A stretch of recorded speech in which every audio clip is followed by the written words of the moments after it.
کہتے ہیں کہ ایک شخص نے زندگی کے موضوع پر 300 صفحات کی ایک کتاب لکھی. 300 صفحات پر ہر اینگل سے لائف کو ڈیفائن کرنے کی کوشش کے بعد آخری صفحے پر وہ لکھتا ہے کہ یہ ساری تعریفیں موجود ہیں، مگر حقیقت یہ ہے کہ زندگی کی کوئی تعریف متعین نہیں کی جا سکتی.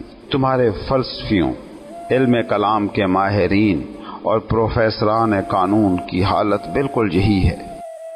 یہ تمہارے علم والے لوگ ہیں، پڑھے لکھے لوگ. انہیں غور سے دیکھنا، یہ طوطے ہیں، کچھ کہیں سے رٹا رٹایا بول رہے ہیں، طوطے کی طرح. یاد رکھنا کہ جس نے خود کو نہیں جانا وہ کچھ بھی جان لے، اس نے کچھ نہیں جانا. یہ تو خود کے آشنا نہیں ہیں، یہ دوسروں کو کیا جانیں گے؟ یہ جب اس راز سے بے خبر ہیں کہ جو راز وہ خود ہیں، تو کیسے یہ ان رازوں تک پہنچیں گے جو کائنات میں ہر جگہ بکھرے پڑے ہیں؟ اس بات کو سمجھنا کہ یہ رازوں بھری، بھیدوں سے بھرپور دنیا ہے، اور اس میں جو تمہارے سب سے قریب ترین راز ہے، چاہے تم نے اسے جانا ہو یا نہ جانا ہو، وہ ہو تم خود.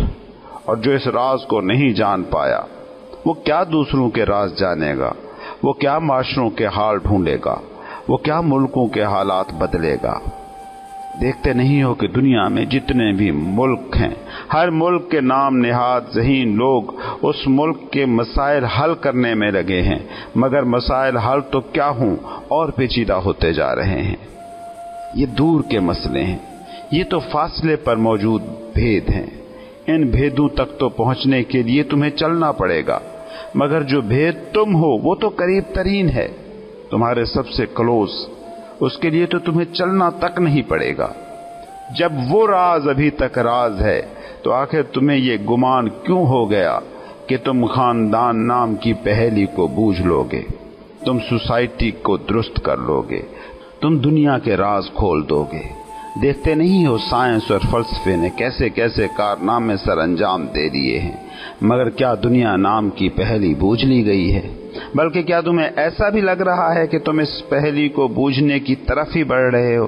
یہ پہیلی اور الجھتی جا رہی ہے.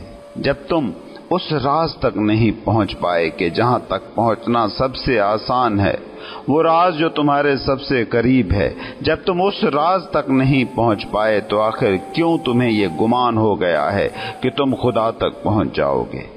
جب تم اس ایک جزو کو نہ سمجھ پائے کہ جو تم ہو، تو کیسے تم اس کل کو سمجھ پاؤ گے کہ جس میں تم ہو؟